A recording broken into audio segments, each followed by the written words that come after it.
Hey guys, welcome back to my channel di Analog Junkies. Semoga kalian sehat walafiat ya. Seperti biasa sebelum kita mulai video kali ini, jangan lupa subscribe, komen, dan like di setiap video yang ada di channel ini. Because the more support, the more video is welcome. Nah, di video kali ini kita akan bahas tentang Dewa 19 atau Dewa saja ya. Beberapa dekade silam ya, beberapa tahun silam, itu banyak sekali video-video yang membahas tentang Dewa dan keterlibatannya dengan gerakan Illuminati, Freemasonry atau apalah gitu ya. Karena simbol-simbolnya dan video klipnya yang banyak simbol-simbol tersebut ya. Nah, waktu itu kan aku belum mulai channel ini di Analog Junkies ya, jadi nggak terlalu peduli. Nah, setelah beberapa kali menemukan kaset Dewa, bahkan ada sampai 3 yang aku beli, jadi aku tertarik untuk membahas Dewa ini ya. Jadi, oh ya, bahkan nih ya Ahmad Dhani juga pernah, ini kita lihat di sini ya. Nah, di sini aku search di YouTube Dewa 19 dan Yahudi misalnya ya. Nah, di sini ada bahkan Ahmad Dhani pernah langsung menyanggah ya atau mengklarifikasi keterlibatannya ya lewat simbol-simbol dan lirik-liriknya yang pernah dituding itu ya. Ahmad Dhani menjawab tuduhan Dewa 19 menyebarkan Yahudi. Ini kalau nggak salah ini channelnya khusus Ahmad Dhani ya, video legend ini ya. Kemudian, nah ini ada videonya. Terus, apa lagi ya? Nah, jadi setelah searching, aku dapat ini ada penelitian orang ya, entah ini skripsi atau tesis atau apa. Ini aku dapat lengkap 20 lembar ini ya, judulnya Pengaruh Teosofi dan Freemason di Indonesia. Jadi ini adalah kajian analitis simbol-simbol teosofi dan Freemason dalam lirik lagu dan sampul kaset album grup musik Dewa 19. Jadi penelitinya adalah Setia Hadi Prihatno, Dewan Dakwah Islamiyah Indonesia Jawa Tengah, Pabelan, Kertasura, Sukoharjo, Jawa Tengah. Bahkan disertai emailnya ada ini ya. Kita bisa berhubungan langsung dengan Bapak Setia Hadi Prihatno ini ya. Jadi di sini ada abstraknya, kemudian kita baca dulu abstraknya, lirik dan sampul album Dewa 19 menuai banyak kritik dengan banyaknya simbol atau lambang yang diduga mempresentasikan kepercayaan mistik kuno dan secara visual ternyata nyaris identik dengan simbol-simbol pada teosofi dan Freemason. Apa itu teosofi? Nah, di sini aku sudah cari teosofi ya. Nah, ini ada teosofi yang ini ya. Oke. Nah, ini diambil dari Republika, jadi lumayan kredibel ini ya. Teosofi ini warisan penjajah katanya. Banyak cara untuk mengecilkan posisi dan peran agama dalam kehidupan masyarakat dan negara. Salah satunya adalah dengan penyebaran ajaran teosofi. Ya, kelompok lintas agama ini dikenal dengan slogannya "There is no religion higher than truth". Di Indonesia maksudnya Hindia Belanda, kelompok teosofi ini awalnya bernama Netherlands Indisch Theosophisch apa itu ya, perkumpulan teosofi Hindia Belanda. Jadi, teosofi ini mengklaim bahwa ia berada di atas kebenaran semua agama tersebut. Jadi menolak ajaran agama ya, intinya begitu. Kemudian penelitian ini juga menghubungkannya dengan Freemason. Freemason itu apa? Kita lihat di sini ada Freemasonry. Ini juga penelitian orang ya, bab satunya ini. Universitas Negeri Medan kalau nggak salah ini ya. Freemasonry adalah sebuah organisasi persaudaraan Yahudi internasional paling rahasia yang pernah dikenal umat manusia. Freemasonry menjalankan agenda rahasia dan tersembunyi dan tidak diketahui masyarakat umum. Jadi ya ini mungkin nenek moyang Illuminati gitu ya. Dalam kurun waktu yang panjang, Freemasonry telah memancing banyak diskusi ya. Seperti itulah pokoknya ya. Oke, jadi penelitian ini yang tadi ya, kajian analitis simbol-simbol teosofi dan Freemason dalam lirik lagu dan sampul kaset album grup musik Dewa 19 ini, aku nggak tahu apakah ini berdasarkan video-video yang beredar itu atau video-video yang beredar itu berdasarkan penelitian ini ya. Kayaknya sudah tidak ada lagi video-video itu sudah di take down semua karena bersifat hate gitu ya, bersifat menebar kebencian, jadi mungkin tidak ada lagi ya. Dulu dengan mudah bisa didapatkan ya. Nah, Jadi penelitian ini, karena ini sudah ada penelitiannya, aku ingin mengkajinya, bukan mengkaji sih maksudnya, apa benar seperti yang disebutkan itu, karena beberapa kaset dewa sudah aku dapatkan, jadi kita akan bahas di sini ya, apakah simbol-simbol dalam kaset Dewa 19 atau Dewa saja itu merupakan simbol yang sering dipakai di ajaran Theosophy dan Freemason. Jadi ini ya, kita lihat lagi abstraknya. Struktur relasi yang ditarik dalam penelitian ini berkaitan dengan profil Ahmad Dhani, ajaran Theosophy dan Freemason. Teks dan lirik lagu serta tampilan visual simbol-simbol Theosophy dan Freemason dalam album Dewa 19. Kita bahas saja video ini tentang simbol-simbol visualnya dalam kaset-kaset, karena kita ngomongin kaset ya, lirik-liriknya nanti. Kemudian, nah, metode penelitiannya, kita lihat metode penelitiannya apa. Ya. Nah, penelitian ini dikategorikan sebagai penelitian kualitatif. Beberapa pendekatan penelitian digunakan untuk menjelaskan hubungan simbol-simbol dalam kaset album grup musik Dewa 19 dengan Theosophy dan Freemason, beserta pengaruhnya dalam masyarakat. Ya. Pertama, pendekatan perspektif fenomenologis atau interpretatif mengarah pada interaksi simbolik. Ya, asumsi interaksi simbolik digunakannya simbol dalam album sebagai media interaksi. Berarti siapapun yang berinteraksi dengan Dewa 19 dan bisa menerima simbol itu, maka berada dalam kelompok pemikiran yang sama. Metode penelitiannya bagus ya. Kedua, pendekatan historis ya. Oke, digunakan untuk menggali asal-usul simbol pikiran dan motif tujuan pencantuman simbol pada album Dewa 19 melalui dalam dokumen-dokumen pendukung yang terpublikasi. Dan ketiga, jadi metodenya ada tiga ini, menggunakan pendekatan semiotik, digunakan untuk mengungkapkan bahwa lirik lagu dan desain sampul album 19, Dewa 19 mengkomunikasikan sebuah pesan atau makna asli simbol.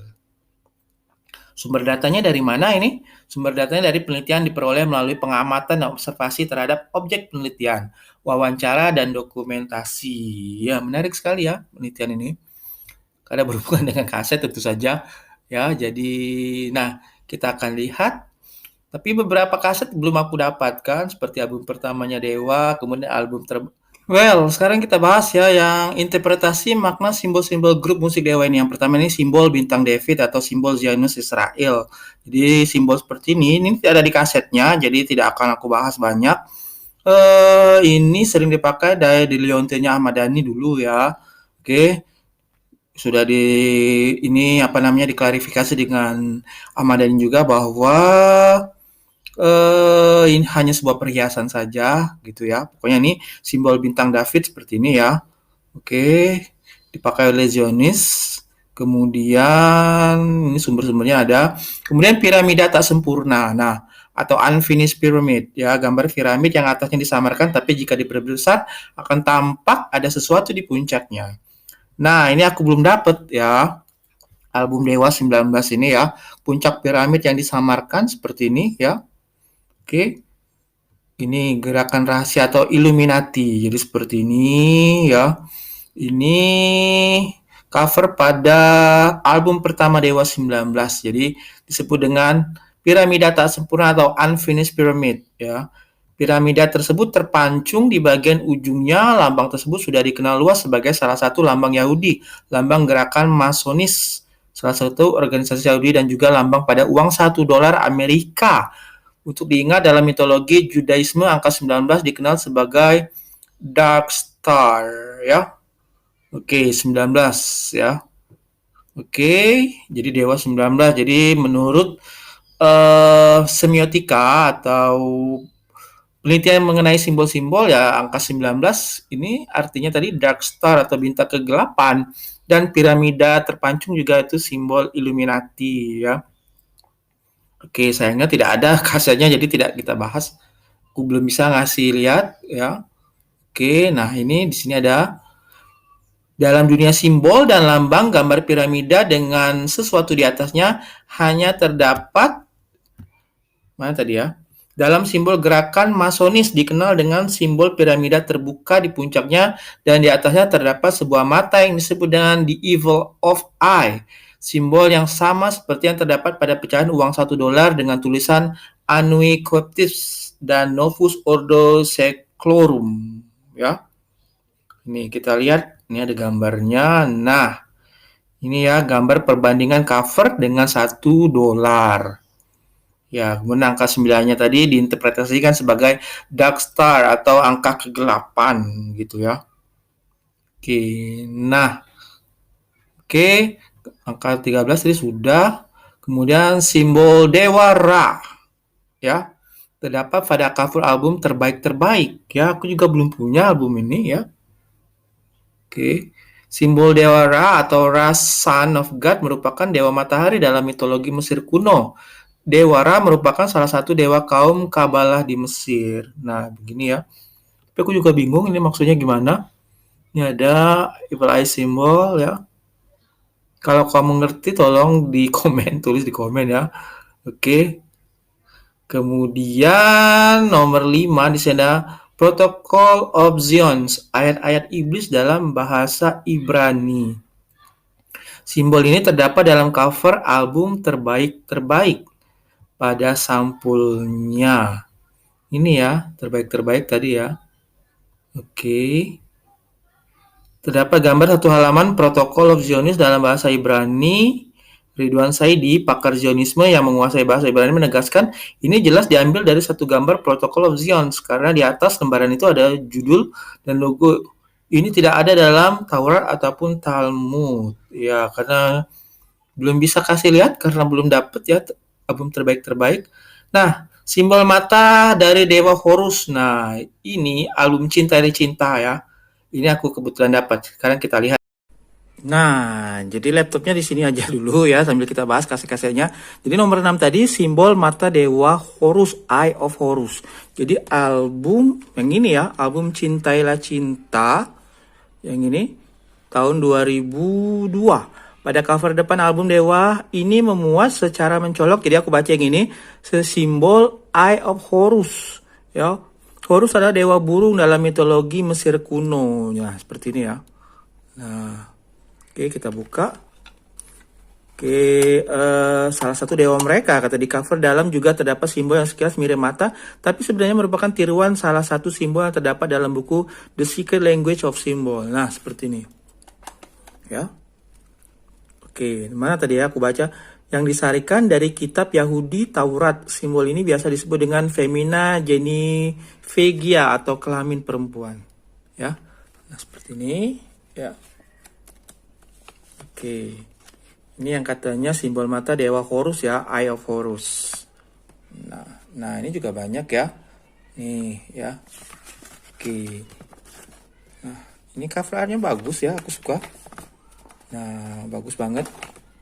Banyak simbol-simbol ya. Gambar-gambar, artnya keren lah kalau dewa ini ya. Oke. Kita baca lagi di sini. Apa ya? Merupakan jadi simbol ini biasa disebut dengan Femina Genivegia atau kelamin perempuan yang merupakan salah satu simbol gerakan Freemasonry. Tadi sudah jelaskan ya apa itu Freemasonry. Nah, gambarnya ini ya. Oke, di sudut kiri bawah ada gambar kepala seorang gadis dengan rambut panjang terurai. Di kepala si gadis seolah ada apa? Ada pusaran air. Jika diperbesar maka akan terlihat bahwa pusaran air dan rambut si gadis ini sungguhnya adalah mata dari Dewa Horus. Ya. Oke. Nah, ya. Di sini gambar-gambarnya ya. Ini ada mata lagi. Nah, oke. Dan kalau di sini ditulis di CD-nya karena ini kaset ya, aku nggak bisa karena aku punya CD-nya. Di permukaan cakram digital CD juga berisi simbol okultisme Dewa Horus, juga ada tanda panahnya yang merupakan salah satu simbol dari gerakan Freemason ya. Di piringan disknya jika dicermati bergambar kepala burung dengan simbol mata Horus yang merupakan salah satu simbol dari gerakan Freemasonry. Ya, nah, nih, ya. Nih, jadi menurut penelitian ini, ya, album Cintailah Cinta tahun 2002 ini cover depannya ini mencolok ya simbol Eye of Horus atau dewa burung Sekali lagi, dalam mitologi Mesir kuno, sama seperti Dewa Ra atau Kabalah yang mengklaim Horus merupakan salah satu dewa mereka. Oke, ini ya mata satu ya. Sering ya, pokoknya kalau ngomong Illuminati selalu ngomongin mata dan piramid ini ya. Oke. Nah, kalau di penelitian ini ada nomor 7, sayap simbol teosofi. Teosofi tadi sudah dibahas ya di awal video. Dalam cover album Bintang 5, aku dapat 3 kalau nggak salah, satunya jelek. Jadi yang ini ya. Dalam cover album Bintang 5 tahun 2000 terdapat gambar sayap dengan hati di tengah. Jadi yang ini ya, kita buka dulu. Terdapat gambar sayap dengan hati di tengah, dimuat utuh dengan latar belakang 4 personil dewa. Sedangkan dalam album Cinta di Cinta 1 dan 2 tahun 2004 terdapat lambang sayap yang merupakan lambang resmi dewa. Jadi lambang resmi dewa ini ya. Oke, lambang sayap tersebut merupakan simbol perkumpulan teosofi ya. Di Indonesia sengaja dikaburkan begitu ya, dengan aliran tasawuf dan sebagainya gitu ya. Mana tadi ya? Masuknya teosofi dalam aliran tasawuf sudah mulai ketika Freemason masuk. Mereka berkumpul di logo yang merupakan tempat ritualnya. Masyarakat lebih mengenalnya sebagai gedung setan. Aku nggak ngerti maksudnya apa ini. Ritual pengikut teosofi biasanya memang mengadakan upacara pemanggilan arwah atau jin yang merupakan tradisi dari paganisme ya. Nah, ini lambangnya seperti ini ya. Katanya dalam cover ini ya, gambar sayap dengan hati di tengah ya. Oke, nah kalau di sini ada ya nanti. Oh ya, jadi ternyata penelitian ini diambil dari Prophetica Jurnal Studi Islam volume 17 nomor 1 bulan Juni 2016. Jadi tahun 2016 ya, halaman 23 sampai 42. Jadi kamu bisa cek di sana di Jurnal Studi Islam. Jadi ini ya katanya gambar sayap simbol teosofi dalam album Bintang 5. Jadi kalau digambar ini nanti aku perbesar ya, simbol dari kelompok teosofi Yahudi. Nah, sekarang kita lihat ya. Jadi ini masih bagus sekali kasetnya ya. Bahkan dapat 2 masih mulus semua. 3 sebenarnya, satunya agak lumayan jelek, tapi lumayanlah untuk diputar sehari-hari. Nah, jadi gambar yang ini yang katanya diklaim dalam jurnal penelitian dalam jurnal itu bahwa ini adalah lambang dari teosofi. Jadi sayap, ini tengah-tengahnya ada hati ya, seperti ini. Kita lihat apakah ada simbol ini juga di dalam. Ini bagus, covernya bagus-bagus ya, aku suka. Artworknya, nah ini ada gambar kayaknya dewa-dewa ya, Roman Picisan ini ya. Oke, lagunya terkenal ini Roman Picisan. Oke, kemudian ini gambar personil dewa, masih ada Tio Nugros di sini ya. Kemudian dianya ini masih banyak gambar-gambarnya, artworknya keren-keren ya. Ini nah ini tadi yang diklaim sebagai lambang dari teosofi. Oke, sayap dan tengah-tengahnya hati. Ya, seperti ini ya. Tapi overall bagus, aku suka sekali ya. Ini bentuknya bisa dibuka seperti ini. Ya. Penuh simbolisme. Ini juga ada orang lagi berjalan dengan ini ya. Nah, ini juga ada gambar hati. Ya. Oke. Nih, ya. Ini ada bintang. Ini agak kabur di belakang-belakangnya ini ya. Oke. Di sini ada kayaknya ini ada dunia gitu ya. Oke, ada bumi, kemudian ini dewa yang terbang ke angkasa seperti itu ya maksudnya. Nah, selanjutnya yang nomor 8 dalam penelitian di jurnal ini ya, tipologi huruf Laskar Cinta. Nah, jadi album ini yang dibahas ya. Jadi tipologi huruf Laskar Cinta adalah huruf Ibrani. Tipologi itu apa? Kita lihat di sini, tipologi adalah ilmu yang mempelajari tentang pengelompokan berdasarkan tipe atau jenis. Secara lebih spesifik, kata ini dapat merujuk pada tipologi atau antropologi ya. Jadi tipologi dalam istilah antropologi juga beda, pembagian budaya menurut suku bangsa, atau tipologi yang arkeologi. Jadi ada definisinya tergantung apakah itu masuk antropologi atau arkeologi ya, jadi klasifikasi. Jadi menurut penelitian ini ya, tipologi huruf Laskar Cinta, jadi di sini ya kita buka.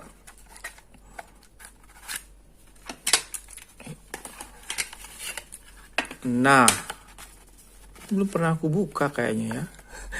Nah, tipologi album Laskar Cinta merupakan album ketujuh Dewa dengan menampilkan lambang Allah berbentuk bintang 8. Nih ya. 1, 2, 3, 4, 5, 6, 7, 8. Ya, yang dimuat tidak sebagaimana mestinya dan tipologi huruf Laskar Cinta. Nah, yang ini tipologi ini ya kayak fontnya gitu ya. Dari pola huruf Ibrani atau Hebrew font. Jadi ini katanya menurut penelitian ini ya, ini dari apa tadi? Hebrew font ya. Jadi pola huruf Ibrani, pola huruf tulisan Laskar Cinta diambil dari pola huruf Ibrani. Kata Ridwan Saidi ya, yang juga ahli gitu ya teosofi itu ya. Nah, oke, lebih lanjut kita lihat lagi di penelitian ini. Nah, nanti aku perbesar gitu ya. Jadi font ini sangat mirip dengan tulisan Laskar Cintanya album Dewa. Di sini lebih lanjut katanya tipologi huruf Laskar Cinta yang dibalik ternyata diambil dari huruf Ibrani. Ya. Oke. Nah, ini nanti diperbesar gambarnya yang ada di sini tadi ya. Oke. Nah, ini ya di sini nanti kita lihat.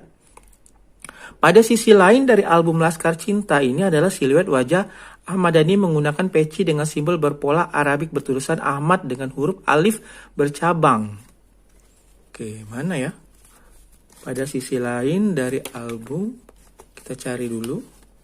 Nah, sambil kita bahas, ini bagus banget.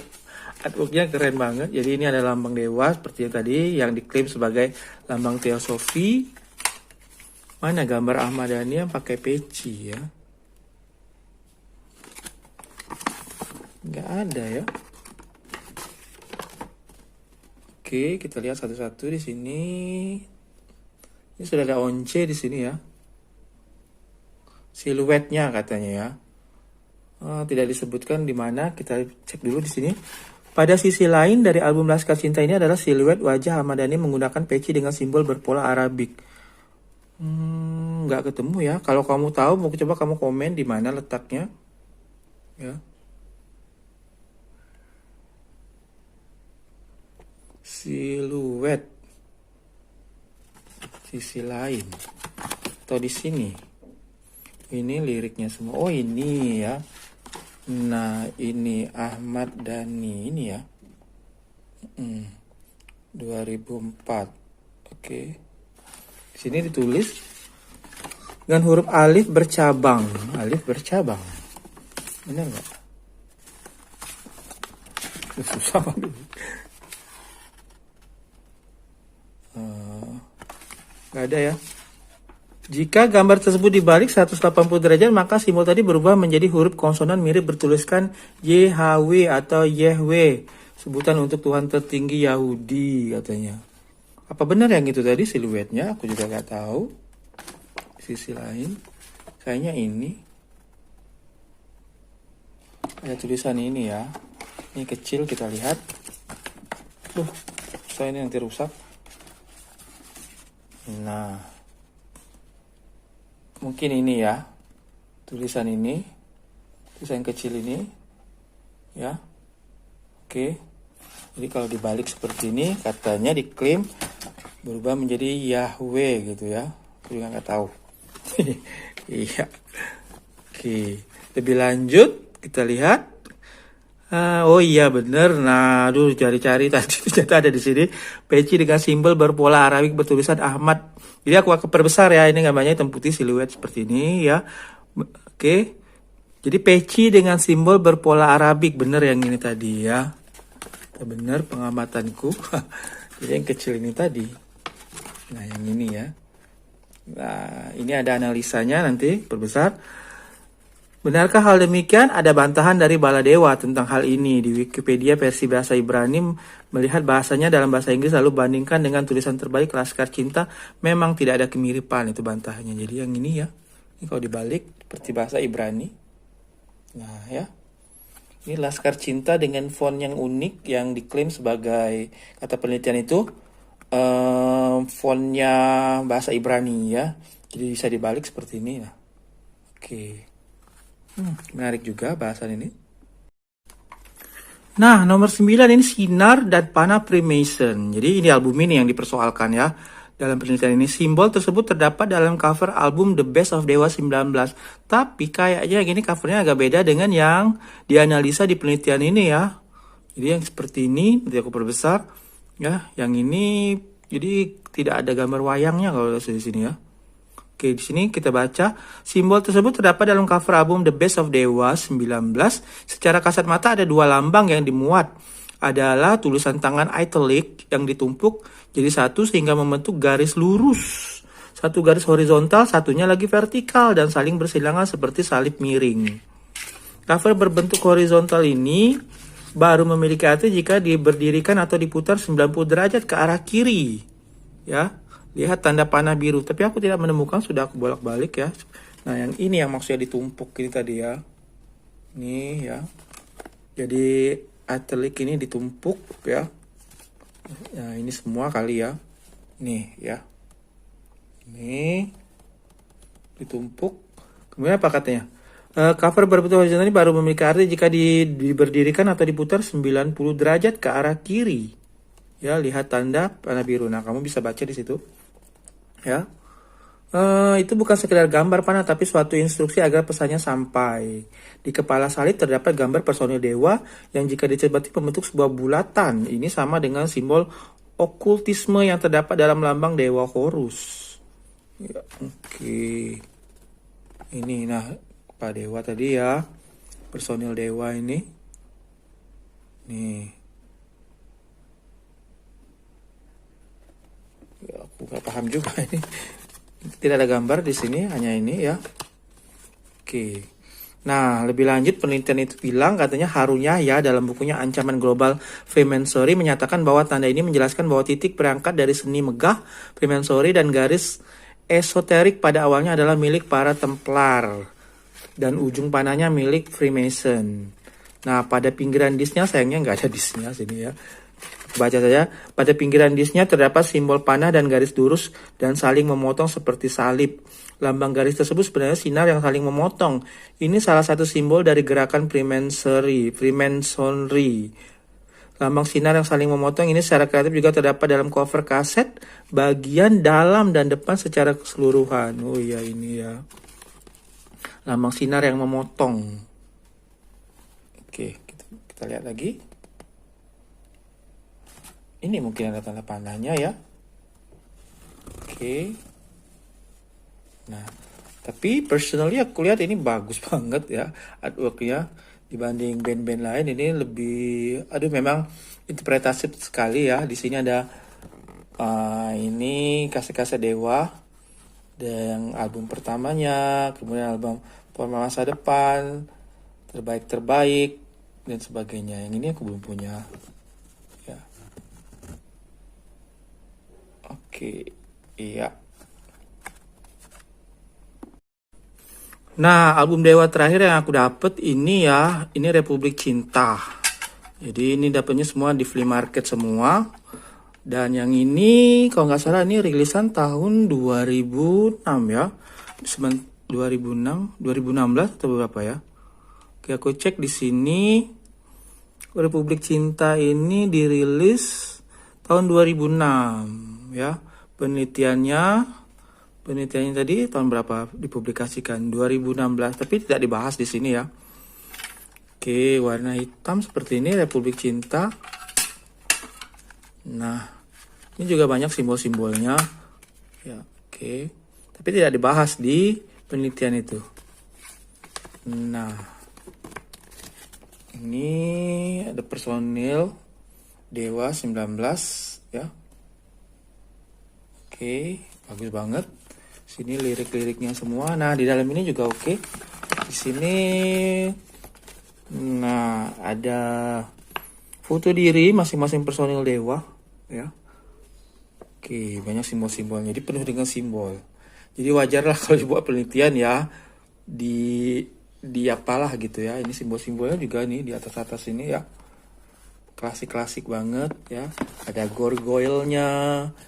Ya, makhluk-makhluk mitologi seperti itu ya, seperti dibingkai seperti itu ya. Tapi sayang tidak dibahas lebih lanjut di penelitian ini. Yang ada selanjutnya dia membahas tentang apa? Tentang interpretasi mana lirik lagu album grup musik Dewa. Jadi kita tidak akan bahas itu ya. Well, itu aja ya video aku kali ini yang bahas tentang simbol-simbol yang dipakai oleh Dewa 19 ya di cover albumnya yang sempat menjadi perdebatan panas gitu ya, bahkan diklarifikasi oleh Ahmad Dhani yang katanya merepresentasikan ajaran-ajaran sesat atau ajaran yang tidak boleh ya ada di Indonesia ya. Jadi video ini aku buat tanpa tendensi apapun, hanya mencocokkan saja penelitian yang aku dapat. Bukan penelitian yang aku dapat, maksudnya penelitian yang aku lihat ada di internet, itu di jurnal ya, yang sudah aku sebutkan tadi. Dan hanya memastikan dan mencocokkan apa benar di penelitian tersebut dengan yang kasetnya, atau mungkin ini edisi repackage atau apa, sehingga kaset cover artnya sudah berubah. Yang kedua aku nggak tahu juga. Nah ya, jadi kalau kamu punya komen dan saran bisa kamu tulis di kolom komentar ya. Sekali lagi tidak ada tendensi apapun ya, aku juga suka Dewa ya, hanya mencocokkan saja penelitian yang termuat dalam jurnal tersebut dengan kaset-kaset yang aku dapatkan di flea market. Well, itu aja video aku kali ini ya. Semoga berfaedah, bermanfaat. Jangan lupa subscribe, komen, dan like di setiap video yang ada di channel ini. Oke? See you next video. Bye-bye.